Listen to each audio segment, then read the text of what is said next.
अस्सलाम वालेकुम चाचा जी, गल तो सुनो।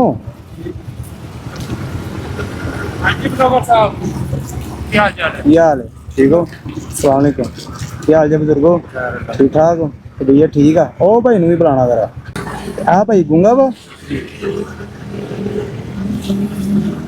ठीक हो भैया? ठीक है, घर बार सब ठीक है। सुनता नहीं बेचारे ने। और चलो कोई नहीं, अल्लाह की तरफों, अल्लाह की तरफों ही है। हाँ बचपन तो ही। अच्छा अच्छा, चलो अंकल जी, ਅਸੀਂ ਤੁਹਾਨੂੰ ਦੇਖਿਆ ਗਰਮੀ ਦੇ ਵਿੱਚ ਕੰਮ ਕਰਦੇ ਨੂੰ। ਅਸੀਂ ਭਾਈ ਤੁਹਾਡੇ ਵਾਸਤੇ ਪਾਣੀ ਲੈ ਕੇ ਆਏ ਆ। जूस पियोगे, पानी पियोगे, दसो की पियोगे? जो लगते लियाओ जी, आ दो। आ बिस्मिल्लाह पढ़ो जी। आ भाई तुसी भी पढ़ो। आ भाई तुसी भी पढ़ो। पी लेना इनू है।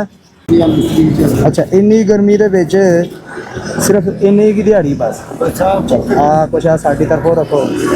अल्लाह भाई भी रख। ठीक है, राजी है? दुआ कर देनी लग गए, दुआ कर दे।